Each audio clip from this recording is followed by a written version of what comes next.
एक गांव में चंदू नाम का एक लड़का रहता था। चंदू अनाथ था। बचपन में ही उसके माँ बाप मर गए थे। चंदू बहुत ही भोला और मेहनती लड़का था।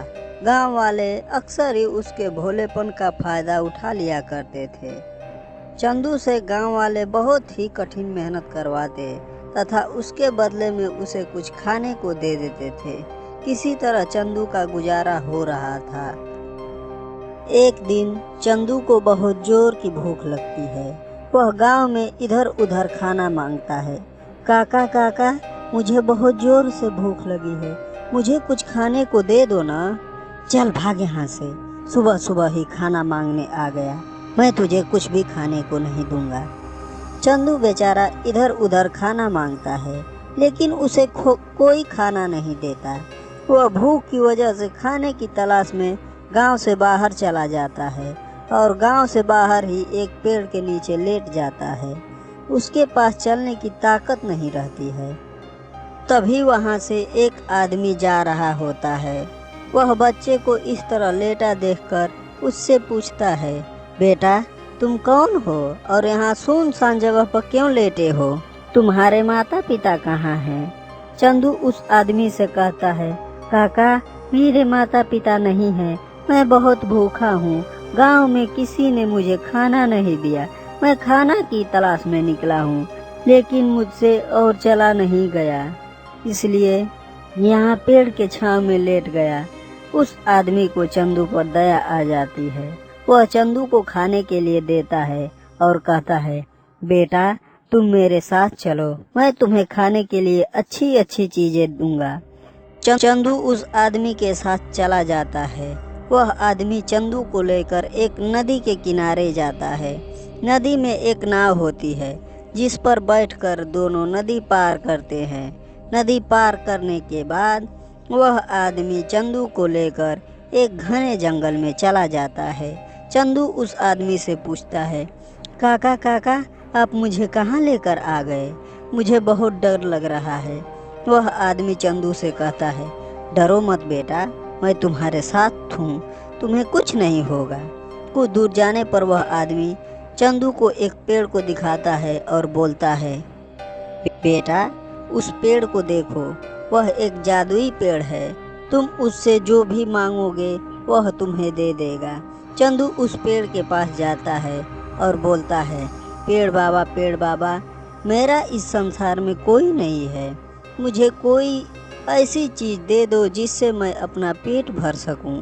पेड़ चंदू को एक सेब देता है और बोलता है, बेटा यह एक जादुई सेब है, इससे तुम जो भी चीज़ मांगोगे तुम्हें मिल जाएगा।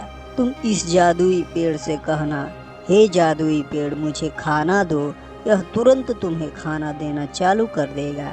जब काम हो जाए तो अपना हाथ इस पर रख देना, यह तुरंत खाना देना बंद कर देगा।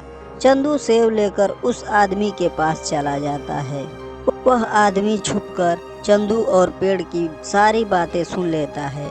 कुछ दूर जाने के बाद आदमी चंदू से बोलता है, चंदू बेटा मुझे बहुत भूख लगी है, चलो कुछ खा लेते हैं। फिर दोनों एक पेड़ के नीचे खाने बैठ जाते हैं।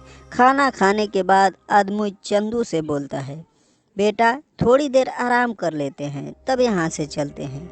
दोनों आराम करने के लिए सो जाते हैं। चंदू को नींद आ जाती है। चंदू के सोने के बाद वह आदमी चुपके से सेब लेकर वहाँ से चला जाता है। वह नाव में बैठकर नदी पार करने लगता है।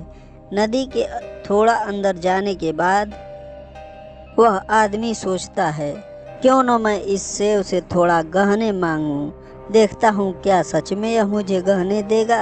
वह आदमी सेब से कहता है, हे सेब मुझे सोने के गहने दो। सेब में से सोने के गहने आने लगता है। यह देखकर आदमी बहुत खुश हो जाता है और सेब को बंद करने के लिए अपना हाथ सेब पर रख देता है, लेकिन सेब गहने देना बंद नहीं करता।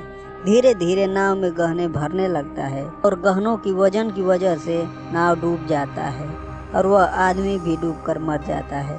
सेब वहाँ से गायब होकर चंदू के पास वापस आ जाता है।